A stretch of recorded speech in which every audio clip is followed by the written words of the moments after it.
beloved Reverend Professor Dr. Jerry Pillay, General Secretary of WCC, and my dear brothers and sisters in Christ.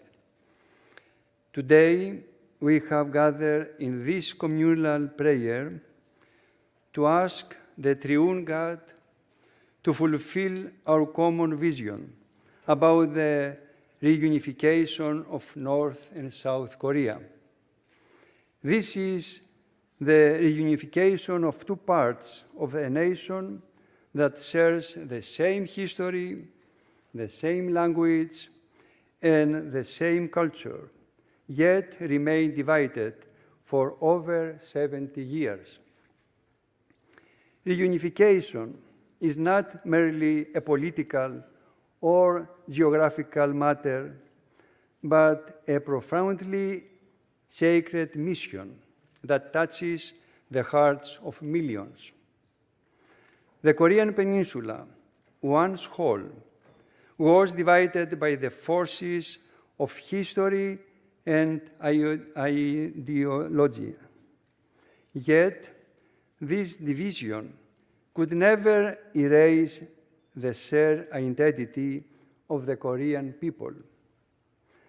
The families torn apart, the friendships interrupted, and the dreams deferred serve as a reminder that reunification is more than the removal of a border. It is the restoration of peace, justice, and love. To achieve reunification, we need dialogue, patience, and mutual understanding. Dialogue between the two sides, even on the most challenging issues, is the first step towards building trust, bringing people closer, not only physically, but more immortally, spiritually. Reunification also requires a struggle to become a vision and mission for the younger generations. The youth of North and South Korea must learn to see each other as brothers and sisters, not strangers. Through education and the cultivation of the Christian theology of peace and unity, we can build a future where the Korean Peninsula is once again united, not only in geography, but also in the hearts of its people. Let us unite to support the vision of reunification with respect for history and hope for the future. May North and South Korea, with God's help and our personal efforts, become one nation again, a society where harmony, justice, and kinship prevail. Finally, brothers and sisters, rejoice. Strive for full restoration and encourage one another. Be of one mind. Live in peace. And the God of love and peace will be with you. Amen. Itse Yeperul Sichaka Kesumnida. Kamsahamnida.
오늘 우리가 드리는 2025년 한반도 평화통일 공동주일 예배는 모두가 참여하는 예배로 우리가 함께 드립니다. 회중 부분에서 여러분들이 열심히 참여해 주시면 감사하겠습니다. 그럼 예배로의 초대에 우리 함께 참여하겠습니다. 창조의 하나님, 당신께서는 온 세계를 지으시고 그 안에 성령의 숨결을 불어넣으셨습니다. 모든 땅과 바다, 산과 들에 조화로운 질서를 세우시고 우리가 서로 돌보며 살아가도록 부르셨습니다.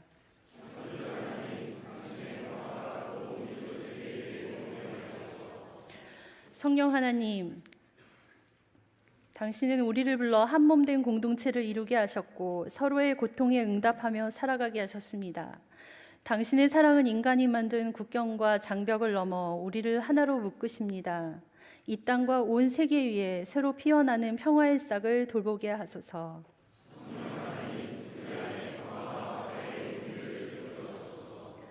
우리 주 예수 그리스도, 당신은 이 땅에 오셔서 사랑과 진리 그리고 화해의 길을 몸서 보여주셨습니다. 당신은 억압 속에서도 희망을 잃지 않으셨고 죽음을 넘어 생명의 길을 여셨습니다. 이제 우리도 당신의 제자로서 빛을 따라 걸어가게 하소서.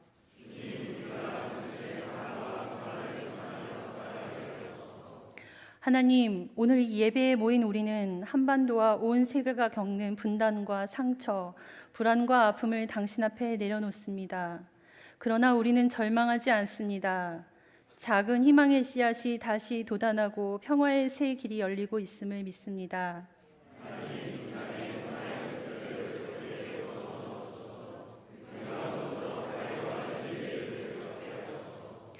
주님, 분단 80년의 세월을 지나 이제는 다시 대화와 화해의 걸음을 시작하려 합니다. 온 세계 교회가 함께 이 길을 응원하며 기도하고 있습니다. 우리가 서로의 손을 놓지 않고 당신의 정의와 평화를 따라 함께 걷게 하소서.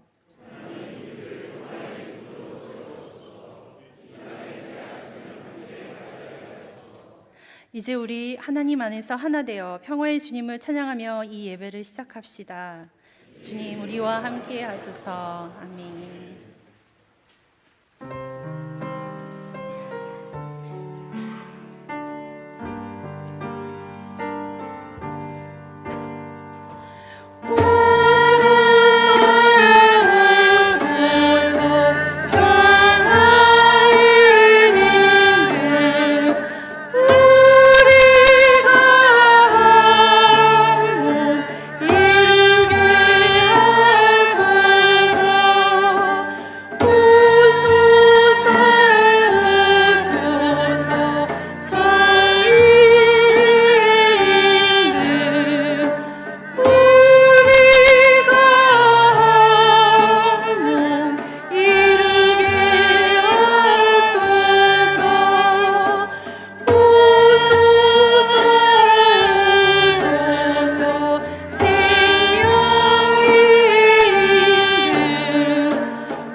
늘 함께해 주십시오. 서로를 두려워하던 마음을 내려놓고 평화를 향해 한 걸음씩 나아가는 길을 보여주소서.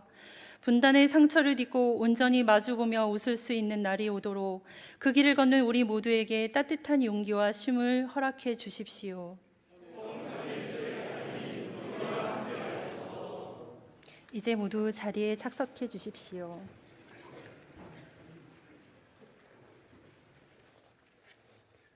죄의 고백을 하시겠습니다. 용서의 하나님, 우리는 자주 당신의 길을 잊고 살아갑니다. 평화를 위한 작은 걸음을 떼기도 전에 종종 두려움과 불신에 머뭅니다. 당신께서 우리를 사랑으로 부르셨건만 우리는 서로를 이웃으로 받아들이기보다 두려움 속에 마음의 벽을 쌓으려 합니다. 우리의 안위와 이익에 마음을 빼앗기며 화해와 돌봄을 부르기보다 눈앞의 욕심을 더 가까이 둡니다. 이웃의 고통에 귀를 기울이기보다 나의 어려움만을 하나님 앞에 아뢰입니다. 때로는 당신의 인도하심을 따라 걸으려 하지만 금세 지치고 물러서고 맙니다. 당신께서 우리를 생명의 물가로 인도하신다는 믿음을 잊고 살아갑니다. 하나님, 우리를 다시 당신의 길로 돌이켜 주소서. 새 힘을 주시고 우리가 서로를 향해, 이 땅을 향해, 당신을 향해 함께 걸어가게 하소서. 당신의 자비 안에서 우리를 하나 되게 하소서. 자비의 하나님, 자비의 주님, 자비의 그리스도, 우리에게 자비를 베푸소서.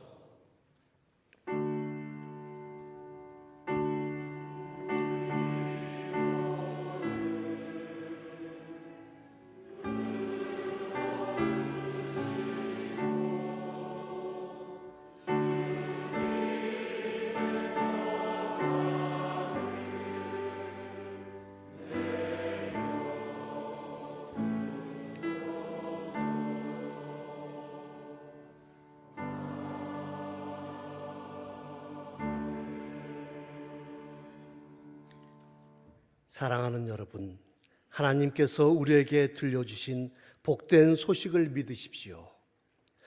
예수 그리스도 안에서 우리는 이미 용서받았습니다. 하나님의 용서는 우리를 새롭게 하고 다시 걸을 힘을 줍니다. 이제 기쁨과 화해의 소식을 서로에게 건네며 살아갑시다. 가까이 있는 이웃에게, 멀리 있는 이웃에게 하나님의 사랑과 평화를 전하며 살아갑시다.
흩어진 이들의 눈물 위에 피어나는 희망을 위하여 함께 기도하겠습니다.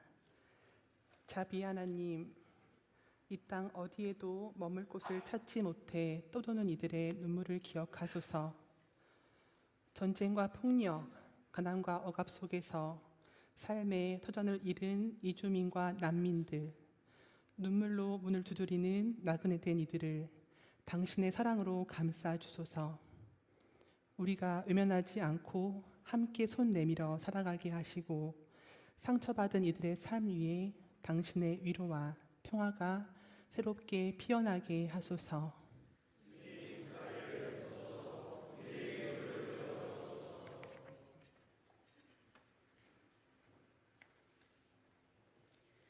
작은 생명이 안전히 머물 수 있는 세상을 위하여 함께 기도하겠습니다. 평화의 하나님, 우리는 두려움으로 무기를 만들고 그 무기로 서로를 지키려 했던 어리석음을 내려놓고자 합니다. 군사력보다 신뢰와 이해로, 경쟁이 아닌 상생으로 작은 생명 하나도 안전히 머물 수 있는 세상을 꿈꿉니다. 이 땅의 평화가 말이 아닌 삶이 되게 하시고 폭력이 아니라 사랑과 협력이 이웃과 이웃 사이에 자리 잡게 하소서. 자비를 베푸소서.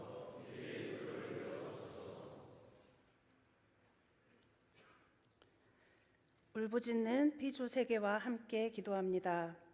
창조의 하나님, 당신께서 지으신 세상이 병들고 있습니다. 폭염과 폭우, 기후재난 속에 가장 먼저 쓰러지는 이들은 늘 가난하고 소외된 이웃임을 우리는 알고 있습니다.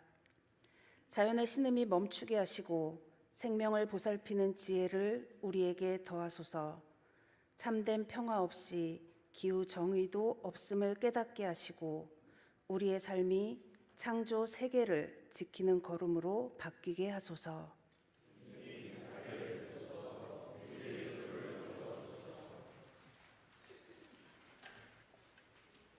모든 이웃의 삶과 삶의 평화가 흐르도록 기도하겠습니다.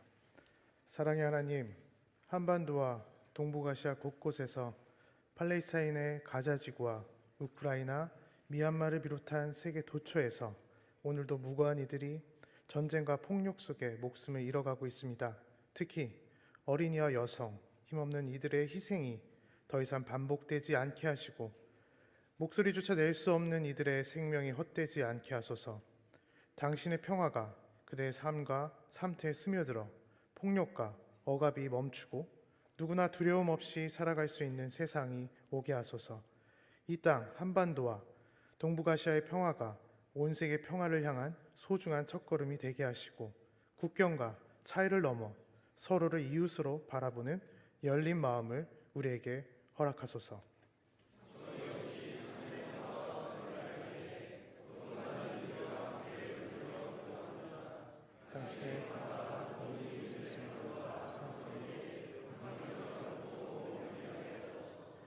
주님, 자비를 베푸소서. 우리의 기도를 들어주소서. 예수님의 이름으로 기도합니다.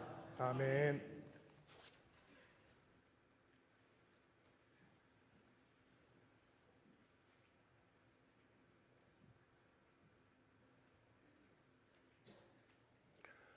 오늘 성경 말씀은 마태복음 5장 3절부터 12절까지의 말씀입니다. 봉독하겠습니다. 마음이 가난한 사람은 행복하다. 하늘나라가 그들의 것이다. 슬퍼하는 사람은 행복하다. 그들은 위로를 받을 것이다. 온유한 사람은 행복하다. 그들은 땅을 차지할 것이다. 옳은 일에 줄이고 목마른 사람은 행복하다. 그들은 만족할 것이다. 자비를 베푸는 사람은 행복하다. 그들은 자비를 입을 것이다. 마음이 깨끗한 사람은 행복하다. 그들은 하느님을 뵙게 될 것이다. 평화를 위하여 일하는 사람은 행복하다. 그들은 하느님의 아들이 될 것이다. 옳은 일을 하다가 박해를 받는 사람은 행복하다. 하늘나라가 그들의 것이다. 나 때문에 모욕을 당하고 박해를 받으며 터무니없는 말로 갖은 비난을 다 받게 되면 너희는 행복하다. 기뻐하고 즐거워하여라. 너희가 받을 큰 상이 하늘에 마련되어 있다. 옛 예언자들도 너희에 앞서 같은 박해를 받았다. 아멘.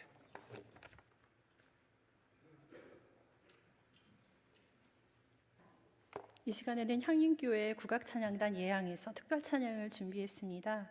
오늘 연주할 곡은 몽금포 타령 황해남도 민요입니다. 구아리랑 그리고 우리의 소원은 통일을 연속으로 연주할 텐데 우리의 소원은 통일은 가사를 아시는 분들 함께 합창으로 해주시면 좋겠습니다.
감사합니다. 이 시간에는 우리, WCC 총무이신 제리 필레이 목사님께서 평화를 이루는 사람은 복이 있나니라는 제하의 말씀을 전해주시겠습니다. May I introduce General Secretary of WCC?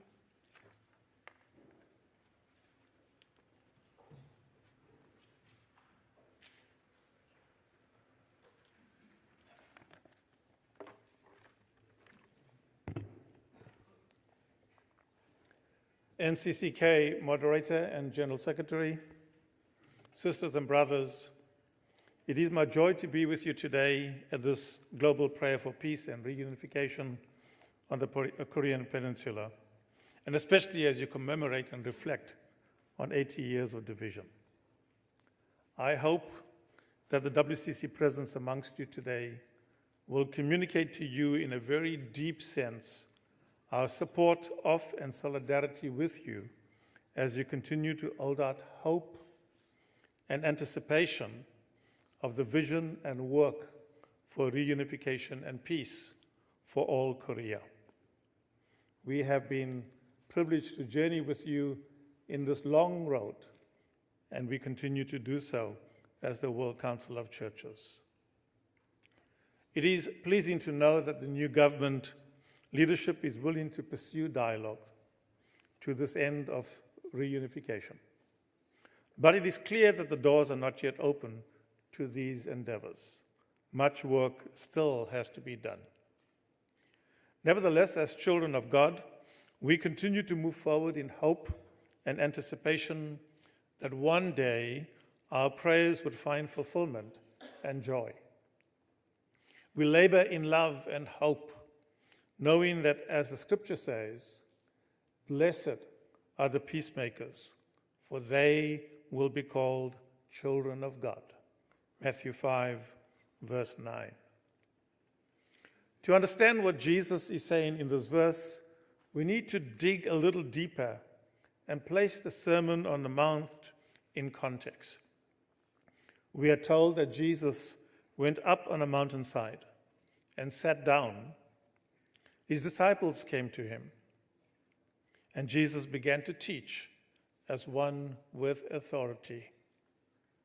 Although his words are directed to the disciples, they are intended for the crowd, for all who would believe in and choose to follow him, even today.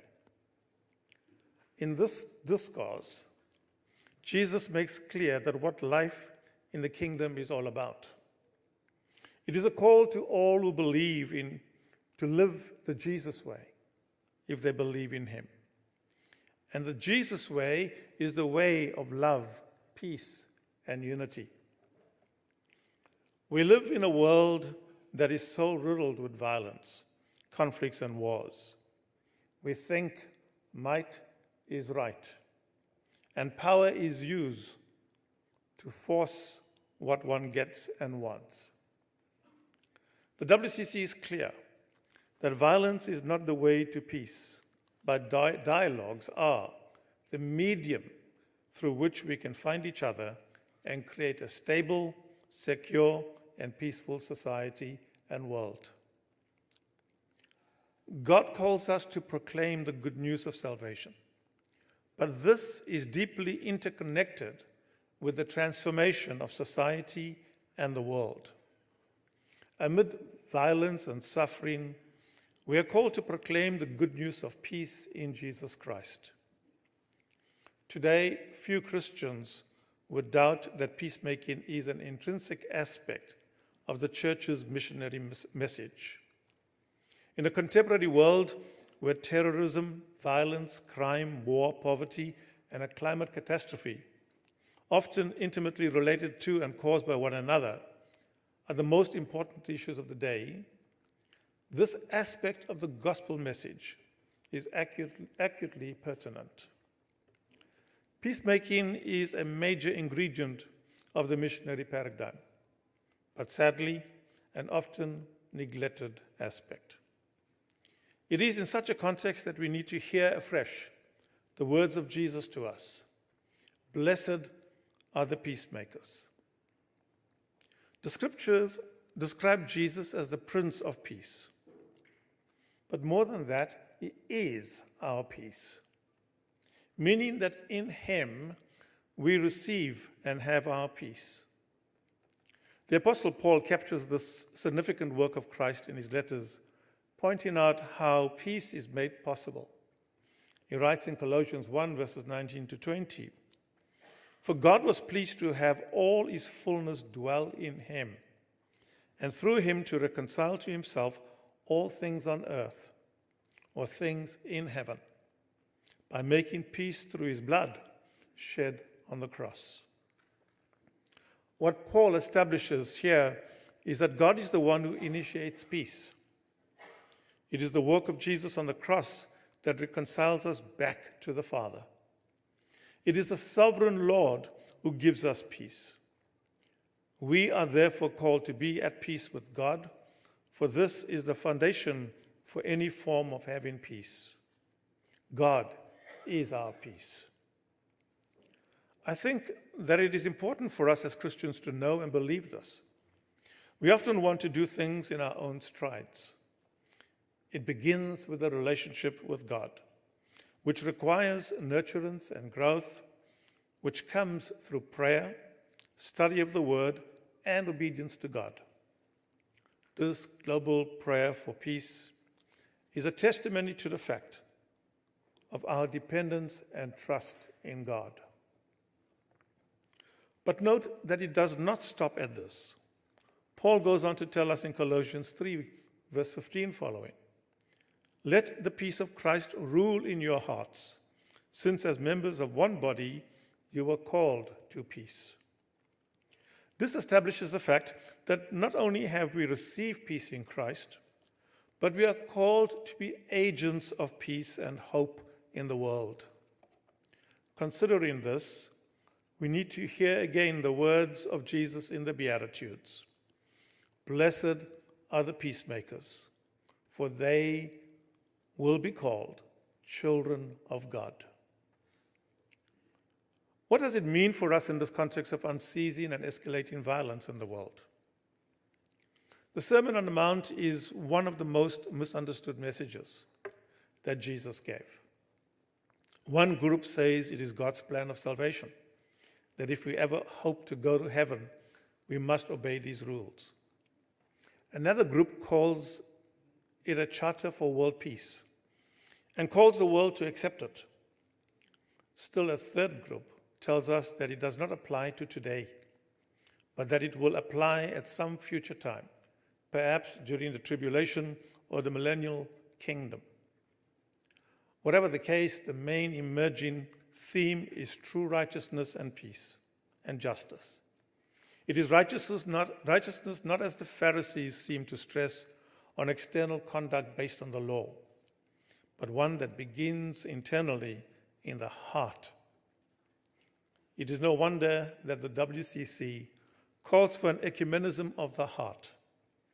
It is the realization that true transformation, justice, peace, and reconciliation come through repentance and renewal of the heart. It takes transforming disciples to transform the world. Matthew chapter 5 speaks about three things: character from verses 3 to 9, conflict verses 10 to 12, and conduct from verses 13. All of these are vital and essential to understand for those who are seeking and working for peace. The word blessed, makarios, carries the connotation of one who is spiritually prosperous despite one's circumstances. So Jesus is saying, blessed, happy, satisfied, fulfilled, spiritually prosperous are the ones who work for and do the things that make for peace. Notice also that Jesus advocates an active and not passive involvement in the process. The way of the Lord's peacemaker is not a weak-need approach, but it is the way of Spirit-given courage, interwoven with the spirit of meekness or power under control, which is counter to the world's usual methods, which are frequently strife, discord, bickering, wars, rumors of wars, if one wants to bring change. The word peace, eirene, is derived from the word eiro, which means to bind or join together that which is broken or divided. The idea is to set at one again, so we can expand the definition of peacemaker as those who facilitate the binding together of those who were divided, thus setting them at one again. Jesus is referring to those who actively intervene to bind together those that are divided. By making peace, kingdom citizens manifest themselves as children of God. The task of the peacemaker is to preserve peace where it is and to restore it where it is not.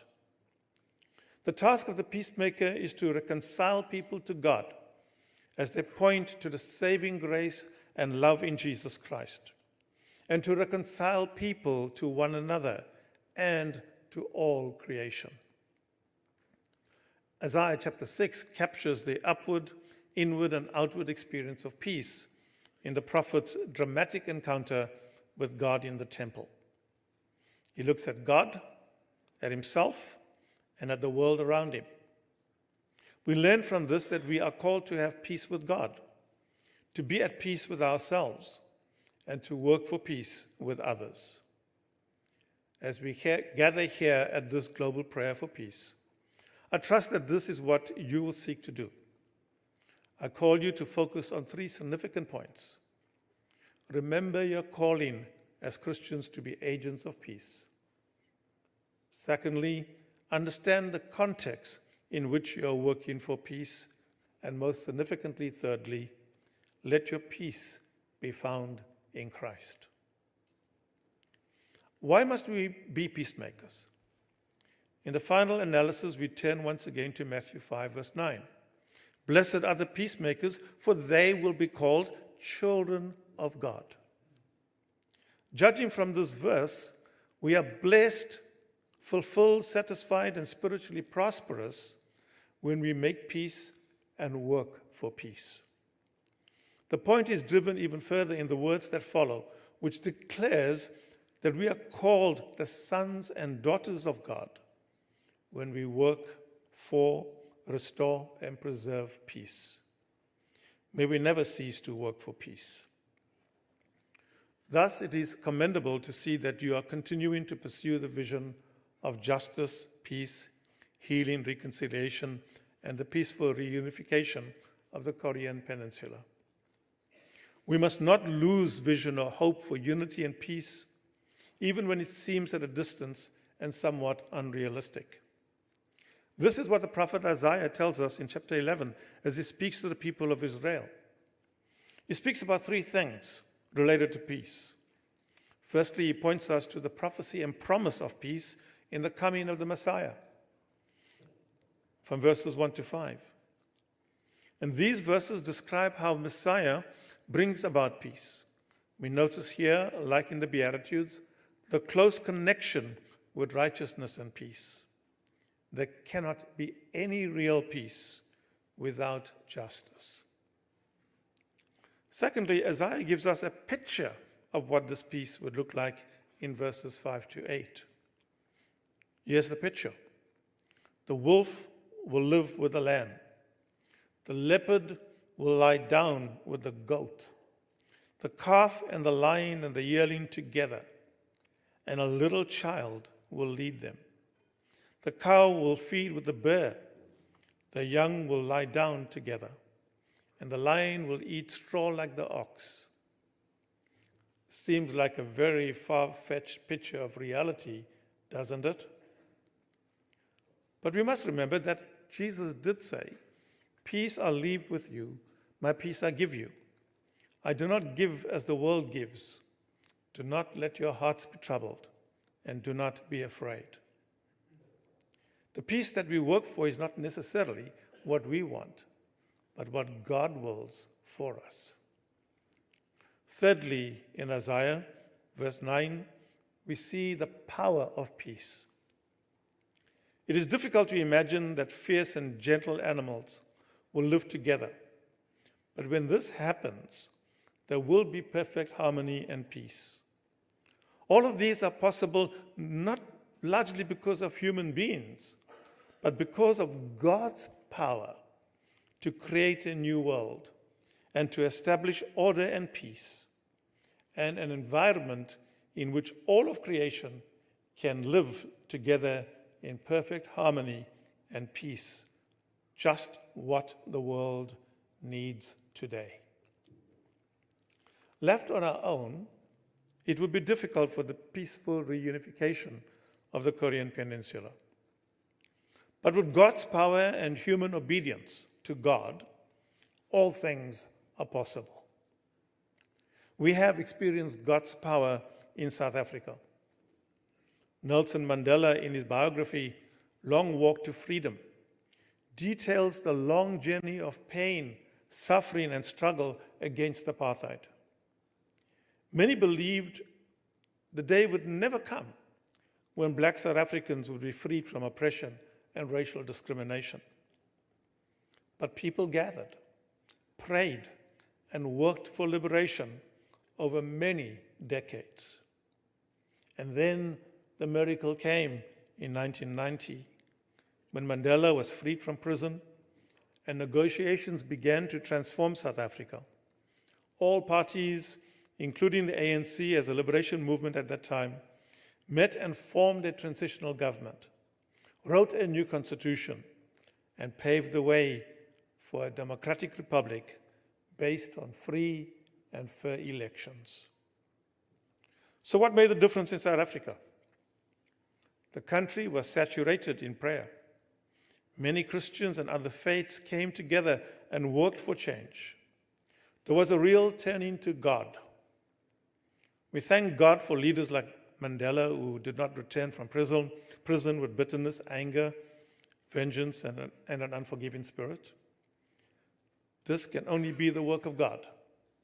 God, through His Holy Spirit, can do the impossible. A story is told of a straw that had penetrated a concrete pillar in a storm in Midwest America. Scientists were baffled as to how this could have possibly happened.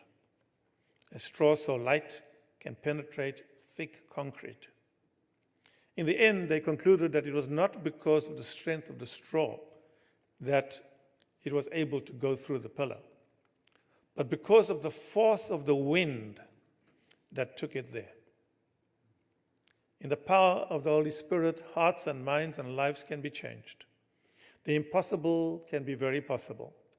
The lion can lie down with the lamb and not think of food. People in South Africa can come together and not think of color or race. Koreans can come together and find forgiveness, justice, peace, healing, and reconciliation, and not remain separated, embittered by experiences of pain and suffering. In the power of the Spirit, human beings can find, forgive, and live with one another in peace and harmony. Therefore, as Christians, we are called to do three things as I conclude. We are called, firstly, to hold out the prophecy and promise of hope. This is very significant, since most of what we tend to do as churches is to be reactive rather than proactive. When we see what our present actions are doing to lead us into, is going to lead us into, we must be the prophets and priests of our times. This requires constant and careful discerning and reading of our times. Here in Korea, churches need to take the lead, like you are, in bringing divided people together, sitting them around the table, and dialoguing about the future filled with hope and peace. Secondly, we need to draw on the picture of peace we find in the Scriptures. In situations of hopelessness, we need to hold out hope. Peacemaking requires that we be agents of hope. We need to believe in the message of hope that we have in the risen Lord Jesus, even against the odds. We need to continue the struggle of bringing God's people together so that peace and harmony can be restored. Never give up. And thirdly, we need to proclaim the power of peace we have in Jesus Christ. It is the power of the cross and the empty tomb. Jesus has conquered suffering, pain, and death, and even though creation groans now, it will find its hope and peace because Jesus is Lord. This means that in a world of struggle, divisions, conflicts, and chaos, we can have peace. Enemies can become friends, and the unimaginable is possible, and all humankind and creation can live together in perfect peace and harmony. God can do the impossible in the power of God's Spirit. And God can help us to bring peace where there is no peace. Many years ago, I pastored a congregation in Cape Town in South Africa. And during our annual vacation, we often traveled to my parents' home in Durban, some 1,500 kilometers away. This was quite a journey in terms of distance, and we usually drove by car. It was a 16-hour long and tedious drive. When I got into the car, my mission was to get to Durban as fast as possible. My wife had another view. She desired to make it an enjoyable trip as part of the vacation itself. She wanted to stop and smell the roses, so to speak. But my objective was to get there and get there as fast as possible.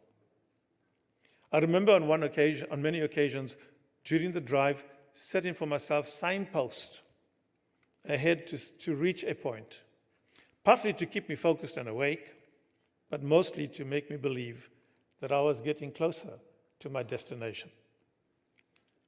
When I reached the signpost, I usually became disillusioned, because before me there were stretches and stretches of more endless roads. But to keep me focused again and hopeful of reaching my destination, I found another signpost to reach, and then another signpost to reach. And I got there and found another until I reached my destination, and then I was home. Indeed, 80 years is a long time. There are those who work tirelessly and passionately for justice and peace and want to see the reunification of the Korean Peninsula here and now. There are others who take it slowly and make their contributions as they go along. There are some who have given up because they believe the battle is too much and we will never get there. And yet there are others who just don't bother. Wherever you may find yourself in this process, remember the words of our text today. Blessed are the peacemakers.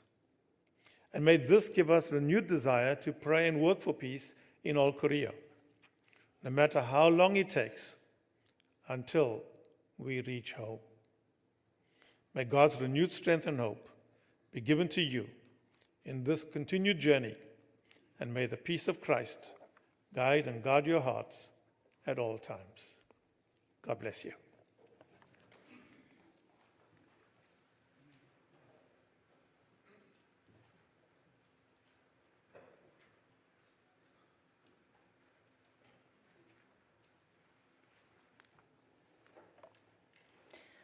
이 시간에는 감사와 응답의 시간입니다. 올해 한반도 평화통일 남북공동기도문은 NCC에서 초안을 마련한 것으로 발표합니다. 매년 2013년부터 남북평화통일 공동기도주간을 지켜오면서 남측에서 초안을 작성해서 북측과 협의하에 발표해 왔는데, 오늘 이 기도문은 NCC 초안으로 우리가 네 분의 기도 낭독자가 이 기도문을 읽어주시겠습니다.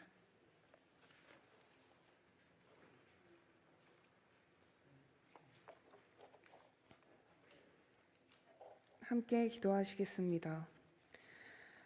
평화를 이루는 사람은 복이 있나니 그들이 하나님의 자녀라 불릴 것이다. 하나님, 평화의 주님, 이 땅은 지금 가장 어두운 새벽 끝자락에 서 있습니다. 긴 밤의 침묵을 가르고 저 멀리서 들려오는 평화의 기척에 우리의 가슴은 다시 조용히 뛰기 시작합니다. 분단과 해방의 80년, 전쟁이 멈춘 지 72년이 흘렀지만 우리는 아직도 진정한 평화의 언약을 기다리며 살아갑니다. 그러나 주님, 그 오랜 시간 속에서도 당신의 자비와 평화는 단 한순간도 멈춘 적이 없음을 믿습니다. 지금 우리가 서 있는 이 자리는 새로운 시작을 품은 하나님의 새벽임을 믿습니다. 하나님, 서로를 향해 마음의 문을 닫고 이웃의 고통에 눈을 감으며 살아왔던 우리의 무관심과 냉소를 용서하소서. 그러나 주님, 그 오랜 담장 너머에서 서로를 향해 걸음을 떼는 작은 변화의 기운이 다시금 피어나고 있음을 우리는 느낍니다. 끊어졌던 말이 다시 들려오고 끊겼던 숨결이 다시 살아납니다. 침묵과 적막 속에서 희미하게 들려오던 평화의 속삭임이 이제는 용기 있는 행동으로 깨어나고 있습니다. 대화를 멈췄던 확성기가 꺼지고 평화를 향한 조심스러운 발걸음이 시작되고 있습니다.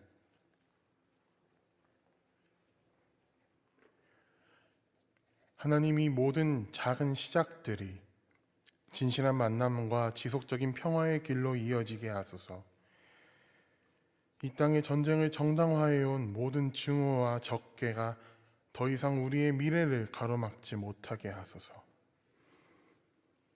우리가 스스로 세운 경계와 조건들을 거두고 자유롭게 오가며 서로의 아픔을 나누는 그날을 마음 깊이 꿈꾸게 하소서. 하나님, 이 땅을 고통스럽게 갈라놓았던 전쟁과 분열의 상처 위에 그리스도의 사랑과 용서가 흐르게 하소서.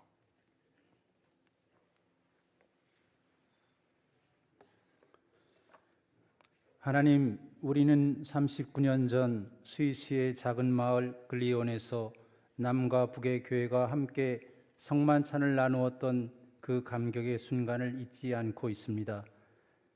민과 민이 성령 안에서 하나 되게 하셨던 그 은혜의 때를 기억하며 이제 우리가 다시 한번 서로를 향해 손을 내밀어 정의와 화해, 일치의 에큐메니칼 항해를 기꺼이 함께 시작하게 하소서.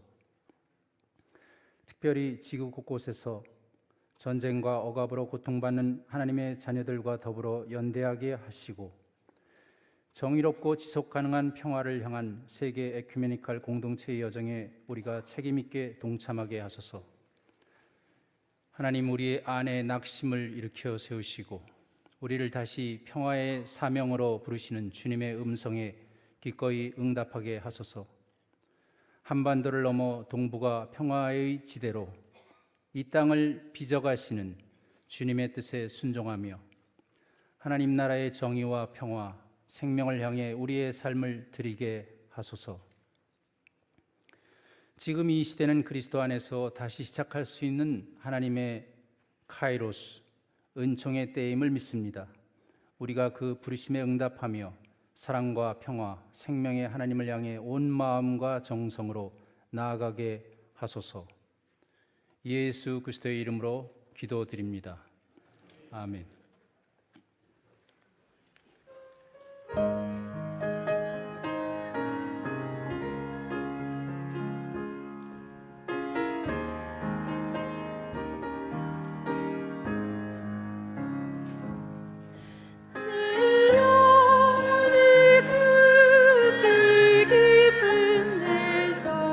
맑은 거룩이 울려나네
주야로 주님과 함께 있어 내 영혼이 편히 쉬네. 평화 평화로다 하늘 위에서 내려오네. 그 사랑의 물결이 영원토록 내 영혼을 덮으소서. 이 땅이 험하게 가는 동안 참된 평화가 어디 있나. 우리 모두 다 예수를 친구 삼아 참 평화를 누리겠네. 평화 평화로다 하늘 위에서 내려오네. 이 사랑의 물결이 영원토록 내 영혼을 덮으소서.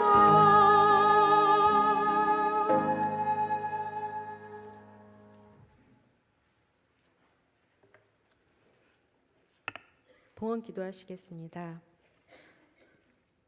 사랑의 근원이신 하나님, 우리에게 주신 모든 것들을 감사합니다. 우리에게 친히 베풀어 주신 따스함과 신실함, 그리고 끝없는 은총을 기억하며 이 시간 마음을 모아 예물을 드립니다. 우리의 봉헌이 세상을 밝히는 사랑의 등불이 되게 하시고 교회와 교단을 넘어 하나 되게 하시는 그리스도의 평화 사역에 쓰임받게 하시옵소서.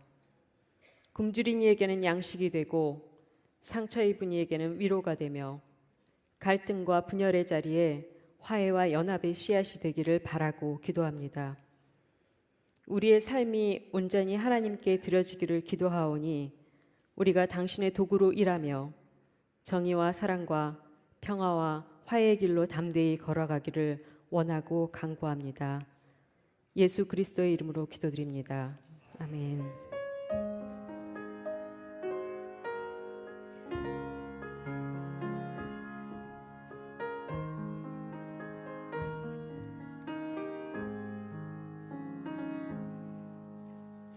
이제 모두 자리에서 일어나셔서 우리가 함께 파송사에 귀 기울이도록 하겠습니다. 오늘 파송사를 전해주실 두 분은 WCC 중앙위원이신 박도웅 목사님과 최근에 실행위원으로 선출되신 김서영 목사님이십니다.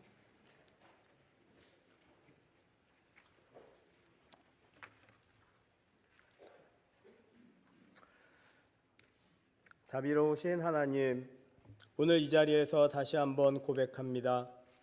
분단의 긴 세월 속에서도 한국교회와 세계교회는 멈추지 않고 한반도의 평화와 화해를 위해 기도해 왔습니다. 1988년 이곳 연동교회에서 선포된 그리스도인들의 평화선언 이후 우리는 끊임없이 평화의 길을 걸어왔음을 기억합니다. 하나님, 이제 새로운 시대를 열어주시옵소서. 이 땅의 평화가 동북아와 온 세계를 비추는 빛이 되게 하시고 우리 안의 모든 경계와 담이 허물어져 이웃과 생명을 향한 연대와 협력으로 그리스도 안에서 참된 평화를 이루게 하소서. 세상의 계산과 힘이 아니라 하나님께서 주시는 생명의 평화가 이 땅과 온 세계 위에 강물처럼 흐르게 하소서. 하나님께서는 우리에게 평화를 맡기셨습니다. 그 평화는 우리 안에 머무는 것이 아니라 가까이 있는 이웃, 멀리 있는 이웃, 서로 다른 언어와 문화, 모든 생명과 함께 나누라고 주신 선물입니다. 이제 우리는 이 평화를 품고 세상 가운데로 파송됩니다. 분열과 갈등의 한복판에서 평화를 증언하며 두려움과 절망을 넘어서는 하나님의 은총을 살아갑시다. 참된 평화는 우리를 다시금 서로의 손을 잡게 하고 서로를 이해하며 함께 살아가게 합니다. 그리스도의 평화를 안고 세상으로 나아갑시다. 이 평화가 여러분 안에 머물고 여러분의 걸음마다 흘러넘치기를 바랍니다. 주님의 평화가 여러분과 함께 하기를 바랍니다. 이제 하나님께서 주신 평화를 가지고 옆에 있는 이웃과 함께 그 평화를 나누십시오. 평화가 함께 있기를 바랍니다.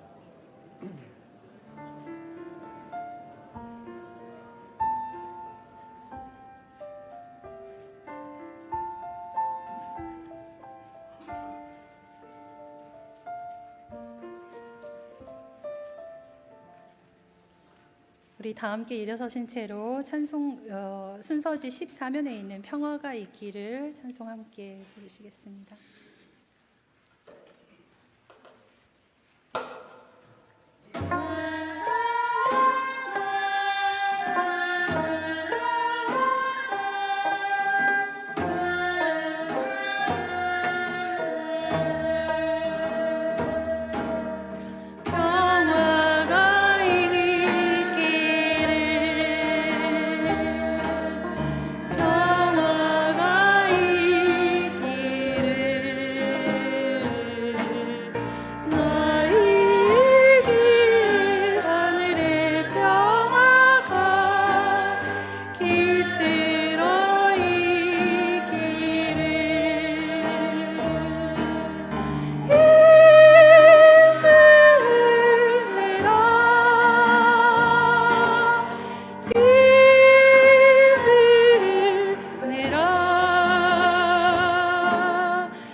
목사이신 이성희 목사님께서 우리를 위해 축복 기도해 주시겠습니다.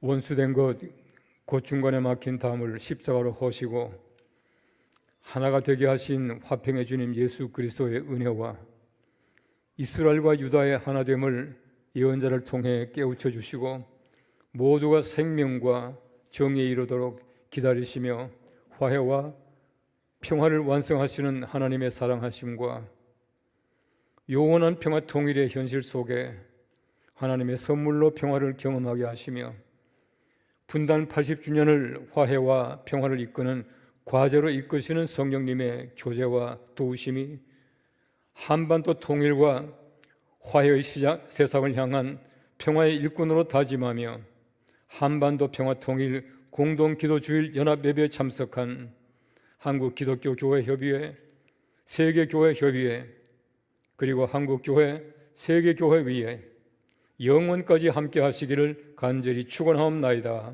아멘.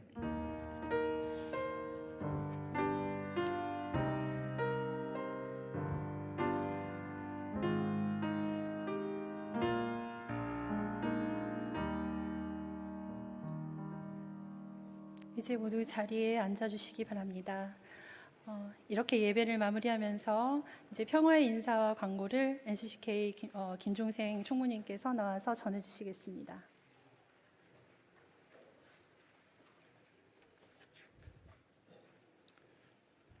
안녕하세요. 많이 걱정했습니다. 8월 이 폭염에 사람들이 오실까? 평화의 길은, 통일의 길은 요원한데 얼마나 오실까 걱정했더니 옆에 있던 제리 필레이 총무가 걱정 말라고 오히려 저를 위로해 주었습니다. 정말 화해와 평화의 길, 통일의 길을 함께 걸어주신, 또 함께 해주신 여러분 모두를 환영하고 또한 감사드립니다. 멀리서 또 가까이에서 이렇게 달려와 주신 여러분이 바로 한국의 통일의 일꾼이십니다. 그리고 우리들의 미래가 될 겁니다. WCC 제10차 부산총회 이후 세계교회가 8.15 직전주의를 한반도 평화통일 공동기도주일로 정하여 세계교회가 함께 예배하고 기도하도록 해주신 세계교회협의회에 진심으로 감사드립니다. 이 평화의 여정에 함께 해주신 제리 필레이 총무님 감사합니다. 그리고 같이 동행해 주신 세계교회협의회 피터 부르부, 본인은 늘 표반석이라고 이름을 부르고 있습니다. 표반석 국장님, 정의화해 일치순례 코디네이터 김효진 목사님 고맙습니다. 세 분 잠깐 일어나시면 우리가 박수로 환영하면 좋겠습니다. 네.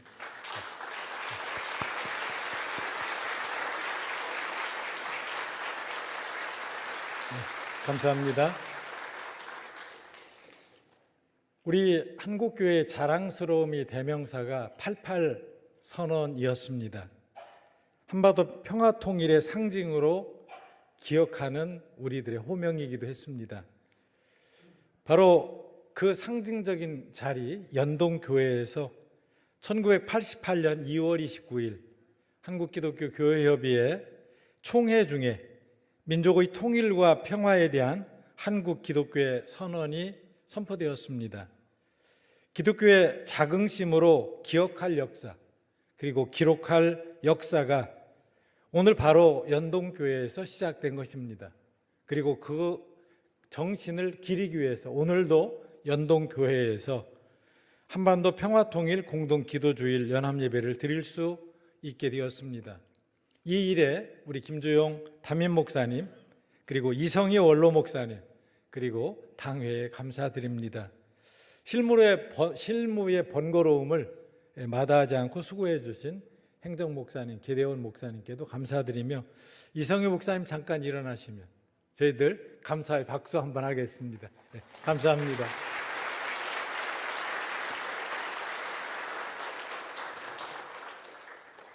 남북 관계가 단절되고 서로를 적대적인 상대로 인식하는 오늘, 화해와 통일을 염원하는 오늘 공동기도주일은 그래서 더 의미가 있습니다. 아까 기도에서도 여러 말씀 가운데서도 왠지 통일은 이제 물 건너가는 것 아닌가, 왠지 요원한 것 같은 그런 느낌이 듭니다. 또 젊은이들은 젊은이들대로 본인들의 여러 과제들보다는 통일은 뒷전으로 밀어놓아야 될 그런 아젠다 같았습니다. 그럼에도 우리가 이 시기를 그냥 지나가면 안 된다. 함께 예배하고 함께 기도하고, 아까 제리 필레이 총무가 말씀 중에 언급해 준 지푸라기, 어쩌면 힘없는 지푸라기지만 그러나 그것이 성령의 바람과 함께 그리고 우리 모두의 열의와 함께 모아지면 큰 일을 할 수도 있겠구나 하는 그런 다시금 영감을 얻기도 했습니다. 이제 우리는 쉽지 않은 시기를 지나고 있습니다.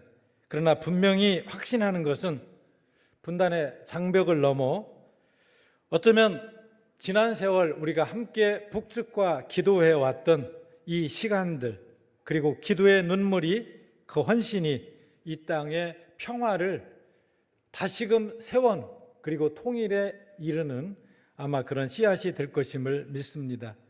그래서 이 시간에는 이 88 선언이 탄생하도록 수고해 주신 여러 선배님들이 계셔서 우리 기독교의 자긍심이기도 했습니다. 또 이제는 그 일이 지난 날로만 그치지 않고 다시금 우리들의 과제로 안아가게 되었습니다. 그래서 이 자리에도 함께해 주신 여러 원로님들께, 지난번에 보니까 일어나십시오 하니까 주저주저 하셨어요. 그래서 일어나시지 않은 채 이 일에 함께해 주신 많은 원로 선배님들께 뜨거운 박수를 우리가 드리면 좋겠습니다.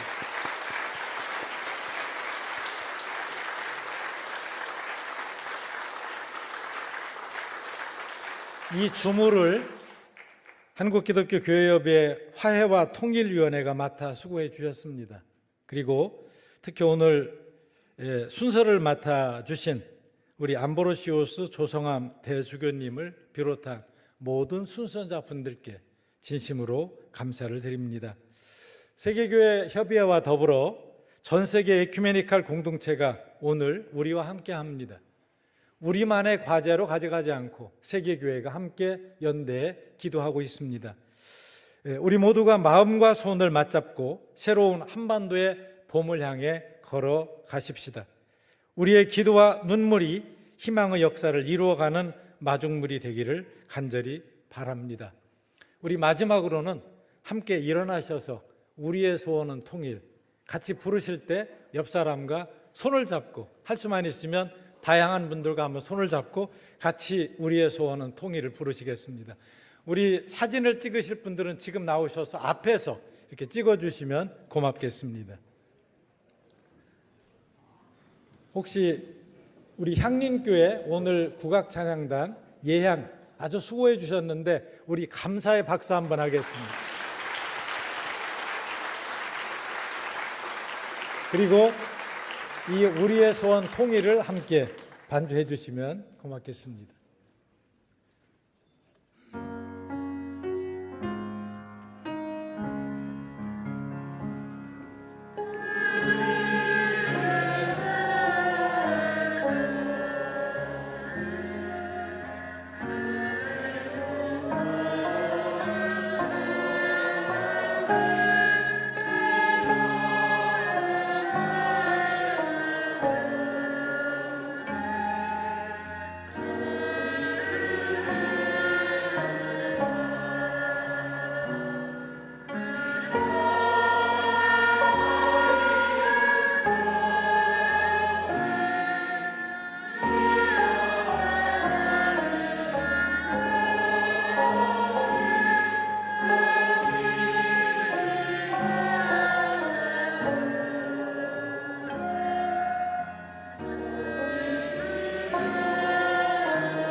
이상으로 한반도 평화통일 공동주일 연합예배를 모두 마치겠습니다. 대단히 감사합니다.